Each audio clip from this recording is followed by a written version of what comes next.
Hello everyone, कैसे हैं आप सब। Welcome back to my new vlog.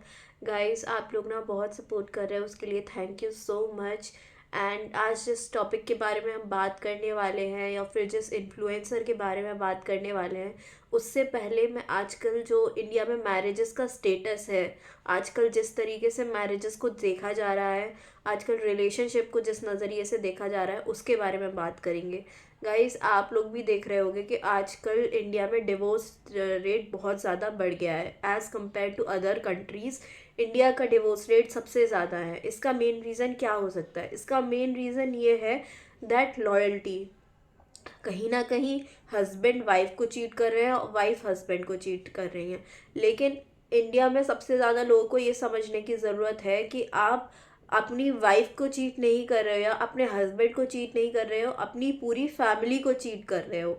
अपने बेबी का फ्यूचर खतरे में डाल रहे हो अगर आप अपनी वाइफ को चीट कर रहे हो तो गाइज, इसी टॉपिक से रिलेटेड आज हम जिस यूट्यूबर के बारे में बात करेंगे वो है स्नेहा सचदेवा और पारस ठकराल।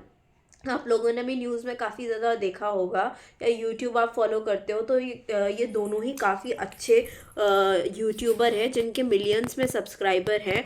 जहाँ पे जो अभी पारस ठकराल हैं, उनका उनका यूट्यूब चैनल है, उस पर 2.5 मिलियन के अप्रॉक्स सब्सक्राइबर हैं। और जो स्नेहा सचदेवा हैं वो 5 मिलियन टच करने वाली हैं। तो वो काफ़ी काफ़ी ज़्यादा बड़ी इन्फ्लुएंसर हैं।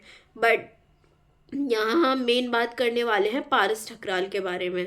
सबसे ज़्यादा डिप्लोमेटिक, सबसे ज़्यादा डिस्गस्टिंग टॉक्सिक इंसान अगर हम किसी को बोल सकते हैं तो वो हैं ये, जिन्होंने अपनी वाइफ को एक अच्छे खासे हेल्दी रिलेशनशिप को ख़राब किया है उसको चीट करके। तो गाइज़, आप जैसा कि जानते ही होंगे, अभी हाल फिलहाल में ही पारस ठकराल की शादी हुई है वैशाली के साथ। ठीक है, जिसको वो पिन्नू का नाम दे रहे हैं, बट अगर कोई जानता है या कोई वैशाली के फैमिली व्लॉगिंग को फॉलो करता है तो अभी उनकी ही किसी रिलेटिव ने उनका वीडियो डाला था जिसमें वो क्लियरली उसका नाम वैशाली ले रही हैं।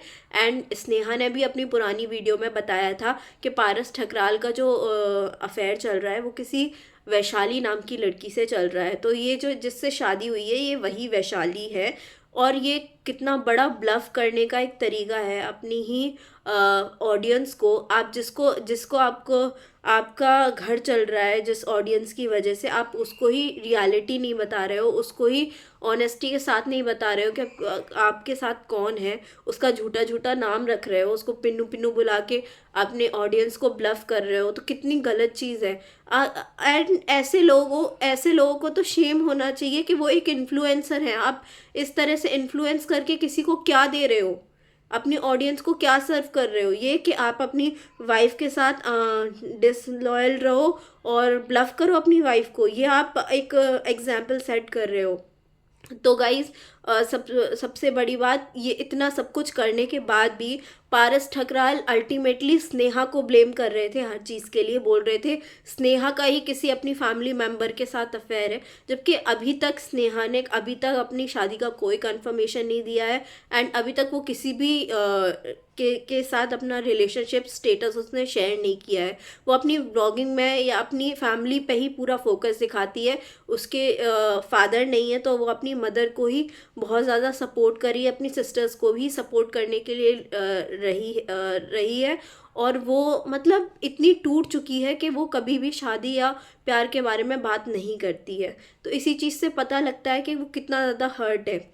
एंड जहाँ तक रही, लोग उसको ट्रोल करते हैं कि तुम्हें तुम्हारे बच्चे की याद नहीं आती। ऐसी कौन सी माँ होगी जिसको अपने बच्चे की याद नहीं आती? लेकिन कहीं ना कहीं उसने बच्चा अपने साथ ना रख के बहुत अच्छा डिसीजन लिया है। बिकॉज उसने तो अपनी लाइफ सेट कर ली किसी और से शादी करके, बट बच्चे को रखने के बाद स्नेहा शायद अपनी लाइफ में दोबारा सेटल नहीं हो पाती, क्योंकि इतना आसान नहीं होता एक बच्चे की माँ के साथ किसी आदमी का शादी करना। तो मेरे लिए तो ये बहुत अच्छा डिसीजन है जो उसने लिया।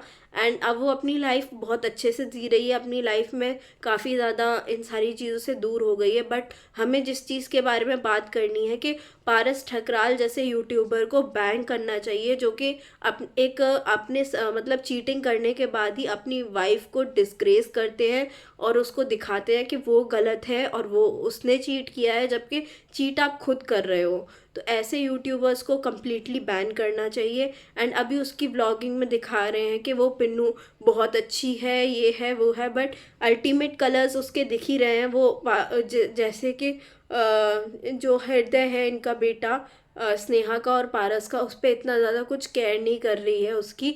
तो वो सारा कुछ वीडियोस में दिख रहा है। तो इस चीज़ के लिए मतलब ऑडियंस को भी अवेयर होना चाहिए। ऑडियंस भी कमेंट करती रहती है, बट वही चीज़ है, ऑडियंस कमेंट ही कर सकती है, हम लोग बोल ही सकते हैं, अल्टीमेटली सफ़र वो बच्चा ही कर रहा है। एंड गाइस, आप लोग के क्या ओपिनियन है, आप लोग भी बताइएगा। बट मेरे ओपिनियन में तो पारस ठकराल को बैन करना चाहिए एंड ऐसे इन्फ्लुएंसर्स को मोटिवेट नहीं करना चाहिए जो कि चीटिंग को और जस्टिफाई करते हैं। ऐसे एक यूट्यूबर और भी हैं जिनकी वाइफ हैं, दो दो वाइफ हैं।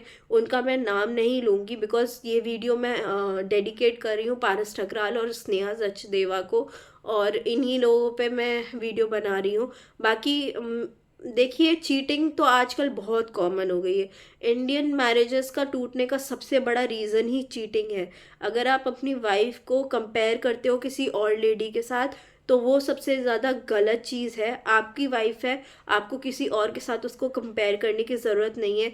अगर कोई बहुत ज़्यादा मॉडर्न है, ठीक है, आज के टाइम में सबसे ज़्यादा लड़कों की प्रॉब्लम पता क्या है कि उनको दूसरों के थाली का लड्डू बहुत अच्छा लगता है। उनको लगता है कि दूसरों की वाइफ बहुत अच्छी है, बहुत सुंदर है, बट आपको नहीं पता कि वो अपने हस्बैंड को कैसे ट्रीट करती है, वो अपने हस्बैंड बेबीज़ को कैसे ट्रीट करती है, उसने कैसी लाइफ, कैसे संस्कार अपने बच्चों को दिए। अगर आपकी वाइफ डेडिकेटेडली आपके बच्चे पे ध्यान दे रही है और वो अपनी ड्यूटीज़ को फुलफ़िल कर रही है, तो आपको ये थैंक गॉड, आपको ये गिफ्ट मिला है कि आपकी वाइफ अच्छी है। ऐसा आपको सोचना चाहिए। हर चीज़ परफेक्ट हो या हर चीज़ अच्छी हो लाइफ में, ऐसा किसी के साथ भी नहीं होता है। कुछ चीज़ें अच्छी होती हैं तो कुछ चीज़ें बुरी भी होती हैं इंसान को, और इंसान को उसी चीज़ों के साथ अपनी वाइफ को एक्सेप्ट करना चाहिए, अपने हस्बैंड को एक्सेप्ट करना चाहिए। अगर आपके पास एक्सेप्टेंस होगा ना, हस्बैंड वाइफ के पास, दोनों के पास, तो कभी भी मैरिजेस में डिवोर्स की कंडीशन आएगी ही नहीं। अगर ये सारी चीज़ें देखिए, अभी बीच में ही पारस ठकराल का एक वीडियो लीक हुआ था जिसमें वो किसी अपने फ्रेंड से बात कर रहे थे कि भाई तुमने क्यों बताया वैशाली के बारे में, मेरे घर में सारा लड़ाई झगड़ा चल रहा है, वो अपने बच्चे को ले जाने की बात कर रही है। अरे यार, तुम्हें तो शेम होने चाहिए कि जब तुम्हें पता है कि तुमने वो गलती की है, तुमने वो चीज़ गलत की है, तो तुम्हें अपनी वाइफ को अपोलोजाइज करना चाहिए उस चीज़ के लिए, ना कि उसके कनेक्शन किसी और के साथ निकालने चाहिए। ये तो बिल्कुल ही मतलब अनएक्सेप्टेबल चीज़ है कि आप अपनी वाइफ को सोशल मीडिया पे प्लेटफॉर्म पे आके उसके बारे में अंट शंट बोल रहे हो, उसके बारे में गलत बोल रहे हो, उसके फैमिली रिलेशंस में ही उसके रिलेशन निकलवा रहे हो। अगर ऐसा कुछ होता तो स्ट्रेट फॉरवर्ड वो अभी किसी ना किसी के साथ रिलेशनशिप में होती और ओपन रिलेशनशिप में होती, क्योंकि और उसकी ऑडियंस भी क्रॉस क्वेश्चन नहीं कर सकती थी, क्योंकि ऑडियंस को भी कहीं ना कहीं ये पता है कि जब पारस कर सकता है तो वाई नॉट स्नेहा, वो भी अपनी लाइफ में मूव ऑन कर सकती है। एंड इवन ऑडियंस उसकी इतनी सपोर्टिव है, ऑडियंस सपोर्ट भी कर रही है कि Sneha we are with you, आप अपनी लाइफ में आगे बढ़ो। लेकिन फिर भी वो उसकी लाइफ का जो वेडिंग ट्रॉमा है वो उसके लिए इतना बड़ा रहा है और इतना ज़्यादा डिसहार्टनिंग रहा है कि वो अब इन सारी चीज़ों के बारे में बात ही नहीं करती है। इतना सब कुछ होने के बाद भी जब पारस ठकराल ने दूसरी शादी कर ली, तभी स्नेहा का कोई स्टेटमेंट नहीं आया, उसने कभी भी कोई नेगेटिव कमेंट नहीं दिखाया है।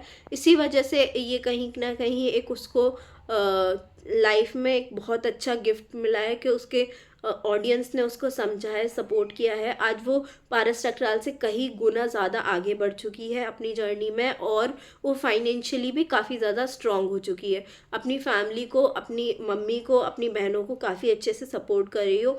एंड सच्ची में स्नेहा मतलब मैं आपको पर्सनली नहीं जानती हूँ, मैं जस्ट आपको ब्लॉग से ही फॉलो करती हूँ। And hats off to you, आप जो अपनी लाइफ में कर रहे हो वो एक बहुत बड़ी चीज़ है। आप ऐसे ही अपनी लाइफ में आगे बढ़ते रहो, और जो भी आपकी लाइफ में पास्ट एक्सपीरियंसेस हुए हैं उस पर ध्यान मत दीजिए।